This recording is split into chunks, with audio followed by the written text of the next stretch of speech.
Praise the lord.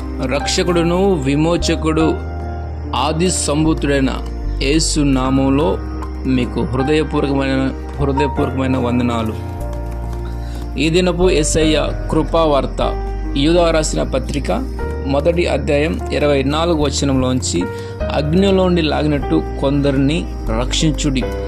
అగ్నిలో నుండి అంటే ఈ లోకపు అగ్ని మనకి కొంతవరకు మేలు చేస్తుంది, కొంతవరకు హాని చేస్తుంది. అయితే ఇక్కడ రాయటువంటి సారాంశం ఏంటంటే ఈ లోకపు అగ్ని మనకు మేలు చేస్తుంది, హాని చేస్తుంది, మంచిదే. అయితే మన కొరకు ఒక అగ్ని దాచబడింది, అదే నరకాగ్ని.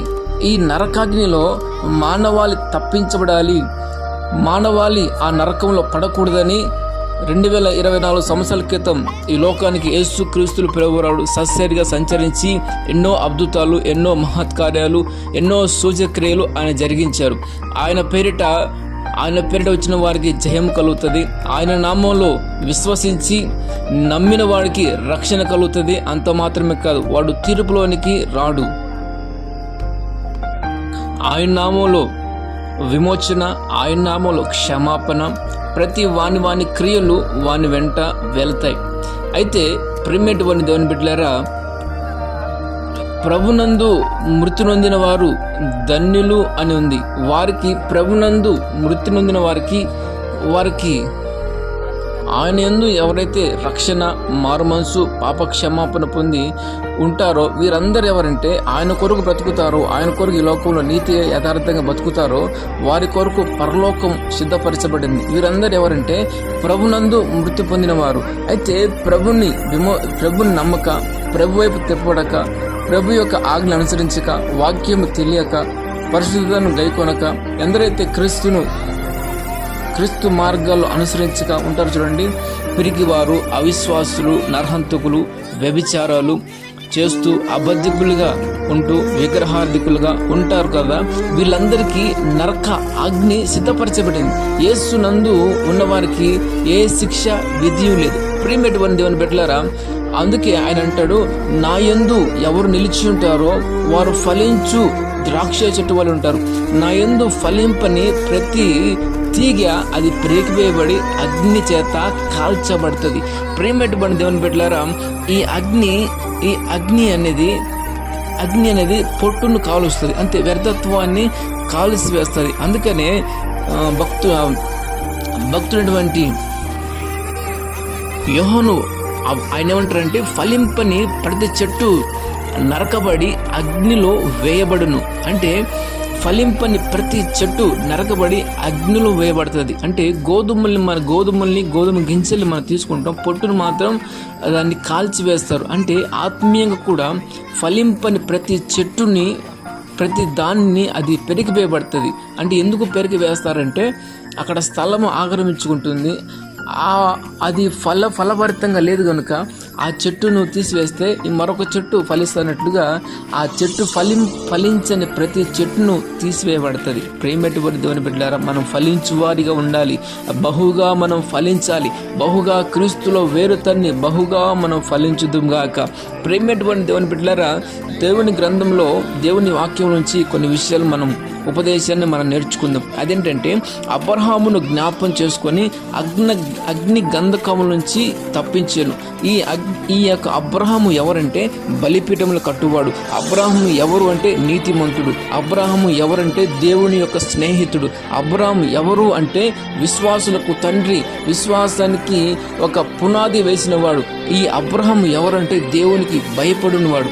పిలుపుకి లోబడి ఎటు వెళ్ళాలో తెలియక దేవుని మార్గం చొప్పున నడిపించబడినటువంటి ఒక శ్రేష్టమైనటువంటి అనుభవాలు ఉన్నాడు. ప్రేమైన దేవుని బిడ్డలారా, ఈ యొక్క అబ్రహామును ప్రభు జ్ఞాపకం చేసుకుని అబ్రహాము యొక్క మొరను ప్రభు విని అబ్రహామును బట్టియే లోతు తప్పించబడ్డాడు. ఎక్కడి నుంచి తప్పించబడ్డాడు? లోకులందరూ పోల్చినటువంటి అగ్ని గంధకాలలో ఈ యొక్క లోతు కాల్చబడాలి. అయితే అబ్రహామును బట్టి లోతును అగ్ని గంధకములో ఉండకుండా ప్రభు తప్పించాడు. మన రక్షకుడైన యేసు క్రీస్తు ప్రభు వారు కూడా తండ్రి యొద్ద విజ్ఞాపన చేస్తున్నాడు. తండ్రి యొద్ద ఉండి నా ప్రజలు ఇంకనూ మారుమనసు పొందలేదు, నా ప్రజలు ఇంకనూ విమోచించబడలేదు. అందుకని ఆయన మన కొరకు విజ్ఞాపన చేస్తున్నాడు. ఇంకనే మనం సజీవ లెక్కలు ఉంటున్నాం, ఇంకొన మనం మారుమనసు పొందుతాం, ఇంకొన మనం రక్షణ పొందుతామని ఆయన చేతులు దినమెల్లా ఆయన చేతులు చాపినాడు. అయితే మనము కూడా మనం రక్షించబడుతున్నాం, మనం కూడా కాపాడబడుతున్నాం, ఇంకా బ్రతికి బట్టగట్టగలుగుతున్నాం గల కారణం ఏమిటంటే మన కొరకు విజ్ఞాపన చేసే ఒక వ్యక్తి ఉన్నాడు.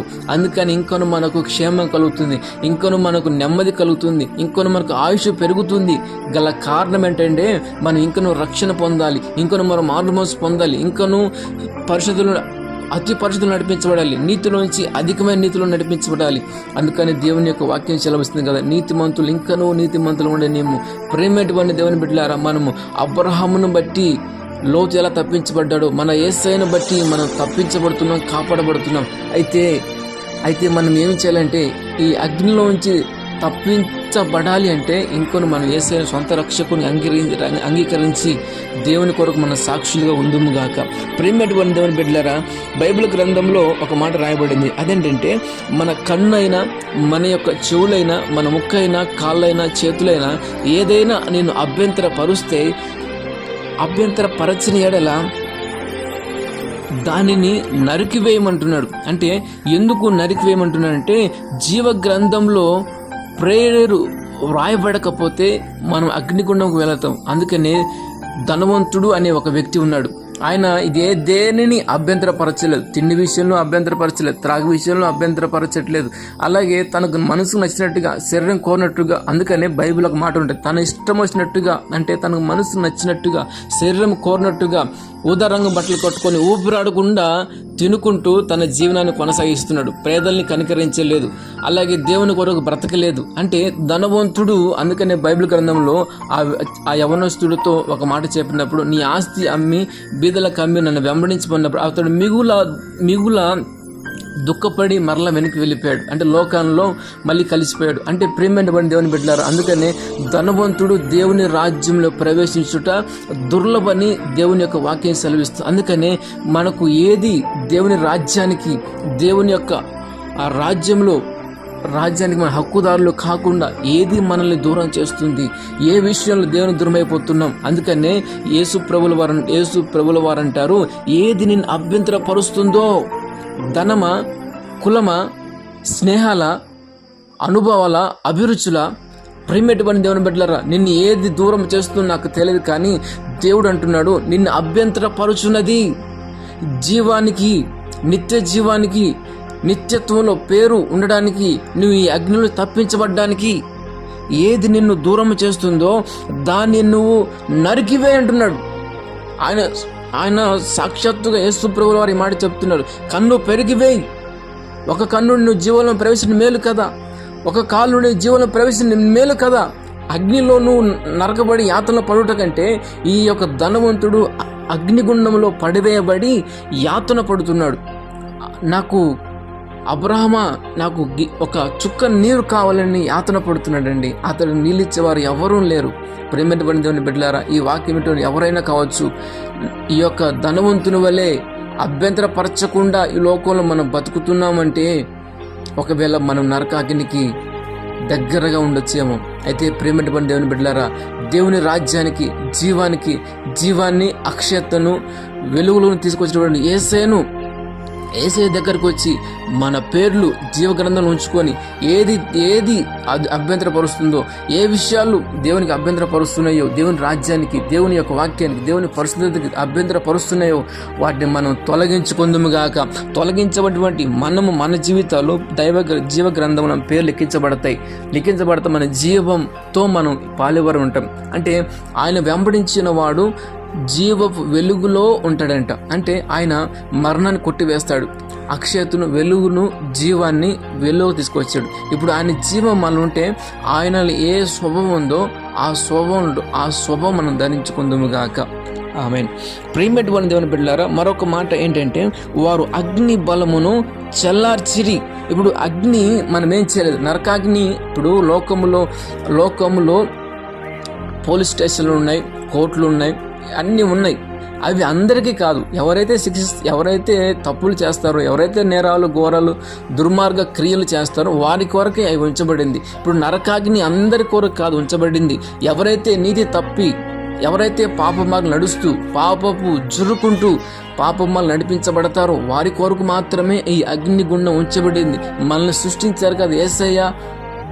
ఎందుకు మరి నరకాగ్ని ఉంచారంటే, అవును, ఎవరి కొరకు ఉంచబడిందంటే ఇది మన కొరకు నియమించబడలేదు. అపవాది వాని యొక్క దూతల కొరకై నియమించబడినటువంటి ఈ యొక్క నరకాగ్ని. అయితే వాడేం చేస్తాడంటే, వాడు ఒక్కడే వెళ్ళకున్నట్లుగా ఆయన యొక్క స్వరూపంలో, యేసయ్య స్వరూపంలో, యేసయ్య పోలికగా నిర్మించినటువంటి మానవాళిని యొక్క హృదయ ఆలోచనలు, మనసును చెరిపి మనల్ని వాని యొక్క నరకాగ్ని పన్నుట్లుగా వాడు మనుషుల్ని చెరుపుతున్నాడు. అయితే బైబిల్ గ్రంథంలో ఒక మాట రాయబడింది. అదేంటే హెబ్రీయులకు రాసినటువంటి పత్రిక 11వ అధ్యాయం 34వ వచనంలో ఒక మాట ఉంది. మనకు సమస్తము సాధ్యం. ఎందుకంటే ఆయన పోలిక మనం చేయబడ్డం కనుక మనకు ఒక ఆయుధం ఉండాలి. అదే అగ్ని బలమును వారు చల్లార్చారంట. అంటే మనకు ఒక విశ్వాసం కావాలి. విశ్వాసమును డాలు పట్టుకొని దుష్టుని యొక్క అగ్ని బాణములన్నిటిని ఆర్పుటకే మనకు ఒక శక్తి వస్తుంది. అంటే దుష్టుని యొక్క కార్యాలు ఎదిరించాలి, వారిని రాజ్యం తుత్తునిగా చేయాలి అంటే మనకు ఒక విశ్వాసము కలగాలి. అందుకనే శిష్యులు అంటారు, మా విశ్వాసాన్ని వృద్ధిపరచుము, మా విశ్వాసాన్ని అభివృద్ధి పరచము. అందుకనే విశ్వాసం లేకుండా దేవునికి ఇష్టడై ఉండట అసాధ్యం. ప్రేమటువంటి దేవుని బిడ్డలారా, మనం విశ్వాసమైన డాలు పట్టుకోవాలి. మనకు సేవకులు తెలిస్తే సరిపోదు, వాక్యం తెలిస్తే సరిపోదు, మనకు అది తెలుసు ఇది తెలుసు అని క్రమాలు తెలుసు, పద్ధతులు తెలుసు, అన్ని తెలుసు సరిపోదు. మనకు ఒక విశ్వాసం ఉండాలి. అదేంటంటే అగ్ని బలమును చల్లార్చే విశ్వాసం కలిగి ఉండాలి. అందుకనే ప్రభు అయిన యేసుక్రీస్తును విశ్వాసం ఉంచుము, అప్పుడు నీవును నీ ఇంటి వారును రక్షణ పొందుతారు. మనము యేసులోకి విశ్వాసం పొందుకుంటే మనము మన ఇంటి వారు రక్షణ పొందుతాం. అంత మాత్రమే కాదు, ఈ శిక్ష నుంచి మనం తప్పించబడతాం. బైబిల్ గ్రంథంలో ఒక మాట రాయబడి ఉంటుంది. అదేంటంటే బైబిల్ గ్రంథంలో దానియేలు పుస్తకం 3వ అధ్యాయం 28వ వాక్యం ఉంటుంది. తాను ఆశ్రయించినందున దూతలను పంపి ఆయన వారిని రక్షించను. ఇక్కడ షడ్రకు, మేషకు, అబేద్నెగోలు ఒక 3 వ్యక్తులు ఉన్నారు. ఆ 3 వ్యక్తులు వారి యొక్క అన్య దేవతల యొక్క ప్రతిమకు మొక్కమని ఆ రాజు చెప్పాడు. ఆ రాజు చెప్తే వారు ఆ ప్రతిమకు మొక్కకుండా అగ్నిగుండంలో వేస్తామన్న వారు ఎక్కడ వెనుకంజ వేయకున్నట్లుగా బైబిల్ గ్రంథం మనం చూస్తాం. వారు ఎక్కడ వెనుకంజ వేయలేదు. వెనుకంజ వేయకుండా, రాజా మా దేవుడు మనం రక్షించకపోయినా మేము మీ ప్రతిక మొక్కము అంటే వారి యొక్క తృష్ణ, వారిలో ఉన్నటువంటి ఒక వైరాగ్యం, ఆ విశ్వాసమే అగ్ని బలమును చల్లార్చాయి. ప్రేమటువంటి దేవుని బిడ్డలారా, అగ్ని గుండాలు మనం చల్లార్చాలి. అగ్ని బలాన్ని మనం నిర్మూలన చేయాలి అంటే నీలో ఒక విశ్వాసం పెంపొందించబడాలి, నీలో ఒక విశ్వాసం ప్రారంభమవ్వాలి. ఆ విశ్వాసం వలన నీ కుటుంబంలో కావచ్చు, నీ ఉద్యోగాలు కావచ్చు, నీ వ్యాపారాలు కావచ్చు, అగ్నిలు చెలరేగుతుంటాయి, అగ్ని బలాలు చెలరేగుతుంటాయి. అక్కడ నువ్వు ఒక విశ్వాస ప్రకటన చేయాలి. యేసు నామములో అని నువ్వు క్షేమం కలుగును గాక, నెమ్మది కలుగును గాక, సమాధానం కలుగును గాక విశ్వాస ప్రకటన నువ్వు చేయగలిగితే అగ్ని బలములను ప్రభు చల్లార్చి వారితో 4వ వ్యక్తికి యేసయ్య సంచరించి అక్కడ వారి యొక్క తల వెంట్రుకలు కాలిపోలేదు, వాళ్ళ బట్టలు కాలిపోలేదు. అంతకుముందు వారు 3 వేయాలని అగ్నిగుణం దగ్గరకు వచ్చారు, వాళ్ళు కాలిపోయారు. కానీ షడ్రకు, మెషకు, అబేద్నెగోలు మాత్రం కాలిపోలేదు. దేవునికి మహిమ కలుగునుగా. కారణం ఏంటంటే వారి విశ్వాసమే వారిని రక్షించింది, వారి విశ్వాసమే అగ్ని బలాన్ని చల్లార్చింది. కనుక ప్రేమటువంటి దేవుని బిడ్డలారా, మనం నేర్చుకోవాల్సిన విషయం ఏంటంటే అగ్ని బలాన్ని మనం చల్లార్చాలి అంటే మనకు విశ్వాసం కావాలి. తను ఆశ్రయించినందున, తన యందు విశ్వాసం ఉంచినందున దూతలను పంపి ఆయన రక్షించాడు. అంత మాత్రమే కాకుండా మరొక మాట ఏంటంటే మన నాలుకయే అగ్ని. మన నాలుకను కళ్ళం పెట్టుకున్నప్పుడే మన నాలుక, చాలామంది చూసినప్పుడు మాటలు కత్తి లాంటివని, మాటలు అగ్ని లాంటి, నాలుకే అగ్ని అంట. మన మాటలు ఎలా ఉండాలంటే ఉప్పు వేసినట్టుగా క్షేమకరంగా ఉండాలి. ఊరక మాట్లాడుతుంటే మనం చిక్కులో పడతాం. మన మాటలు ఎలా ఉండాలంటే అవునట్టుగానే ఉండాలి. విస్తారమైన మాటల్లో దోషం ఉంటుంది. అయితే మన మాటలు, మన నాలుకను సాధువు చూసుకోవాలి. మన నాలుకని పవిత్రపరచుకోవాలి. అందరికీ ఉపయోగకరమైనటువంటి క్షేమాన్ని కలిగించే మాటలు మనం పలుకుదుము గాక. దేవుడి ఈ యొక్క వాక్యాన్ని మన హృదయాలు ప్రభు స్థిరపరిచి ఫలభరితం మార్చును గాక. ప్రేమ స్వరూపి, ఆశ్రయ దుర్గమైన తండ్రి, నీకు స్తోత్రం.